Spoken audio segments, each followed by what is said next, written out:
एक जंगल में तीन बैल रहते थे। तीनों आपस में अच्छे मित्र थे। वो घास चरने के लिए जंगल में एक साथ ही जाया करते थे। उसी जंगल में एक खूंखार शेर भी रहता था। इस शेर की कई दिनों से इन तीनों बैलों पर नजर थी।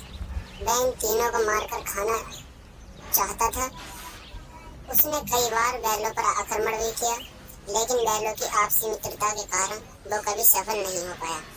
जब शेर ने उन पर हमला करता था तो तीनों बैल त्रिकोण बनाकर अपने नुकीले सींगों से अपनी रक्षा करते थे।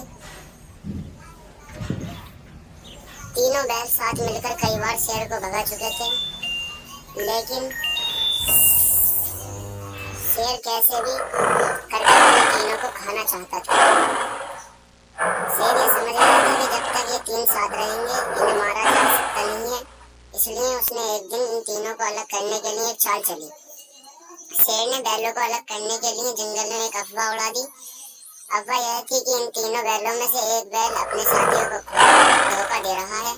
बस फिर क्या था, बैलों के बीच इस बात को लेकर सब बैठ गया। फिर आखिर वो कौन है जो हमें धोखा दे रहा है? एक दिन इसी बात को लेकर तीनों बैलों में झगड़ा हो गया। शेर ने जो सोचा था वो हो गया। अब तीनों बैल अलग अलग रहने लगे। उनकी दोस्ती टूट चुकी थी। अब वो अलग अलग होकर जंगल में चलने लगे। बस शेर को इसी मौके का इंतजार था।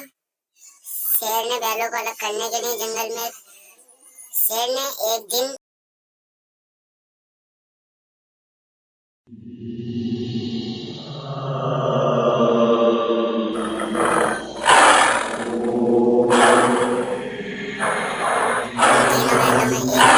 हमला बोल दिया। अकेले पड़ जाने की वजह से उस बैल को हार का सामना करना पड़ा और शेर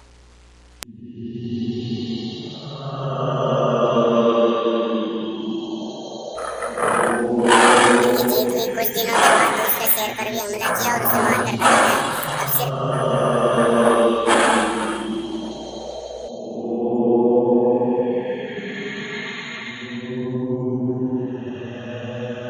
एक बैल बचा था। वह समझ गया था कि शेर अब उसको भी मार डालेगा। उसके पास बचने की कोई उम्मीद नहीं थी। वह अकेले शेर का मुकाबला नहीं कर सकता था। एक दिन जब वह जंगल में घास चरने गया था तो शेर ने उसे भी अपना शिकार बना लिया। शेर की चाल पूरी तरह कामयाब हुई और उसने तीनों बैलों की दोस्ती तोड़कर उन्हें अपना शिकार बना लिया।